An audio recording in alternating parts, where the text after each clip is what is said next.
a service of CNC Worldwide.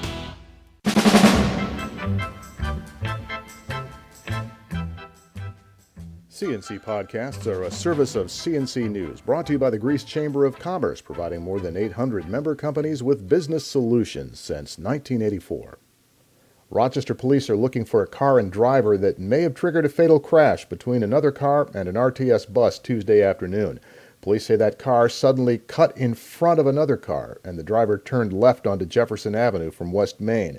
The driver, who was cut off, swerved to avoid hitting that turning car, but that took him into the path of the bus. A corner of the bus caught the driver's side of the car and nearly tore it in half. The driver was dead at the scene. The bus driver was taken to Strong Hospital. There were no passengers on the bus.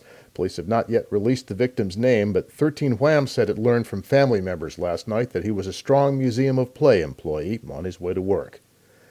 A 27-year-old woman was taken to Strong Memorial Hospital in critical condition after she was hit by a car on Dewey Avenue late Tuesday night. Police say she'll go into surgery. The accident happened in the 2600 block. Day 2 in the trial of Dawn Nguyen began with her defense questioning the federal agent who traced guns used in the Christmas Eve West Webster rampage back to her. It finished with a Verizon employee on the stand testifying about text messages from Nguyen's cell phone to a third party talking about the shootings. In one, she says shooter William Spengler had just been to her house and she believed he planned the shootings. And earlier this week, a judge up State Street at the federal building refused to dismiss the federal charges against Dawn Nguyen. The Greece woman is accused in both state and federal courts of falsifying records, lying on the background check form when she bought a rifle and a shotgun, saying they would be hers.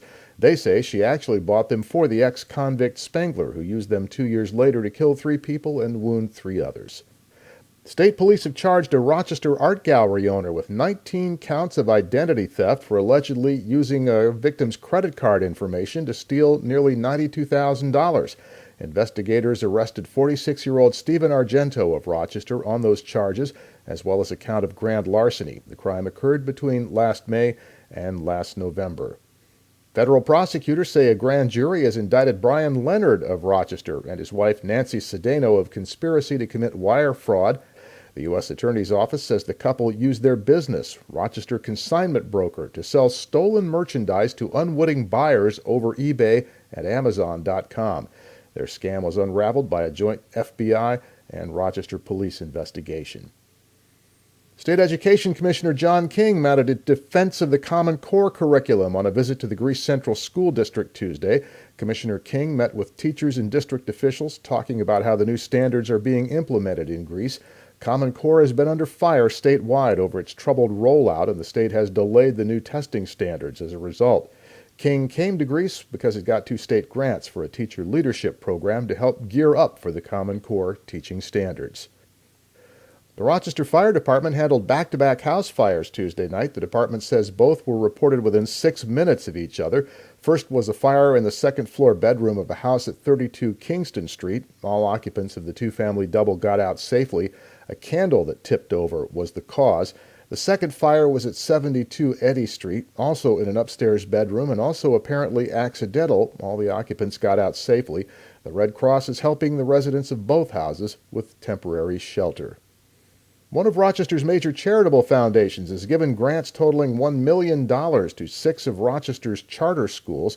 4 of the grants from the Max and Marion Farish Charitable Foundation are for schools that will open in the fall, including a new career high school for boys and a charter school of the arts.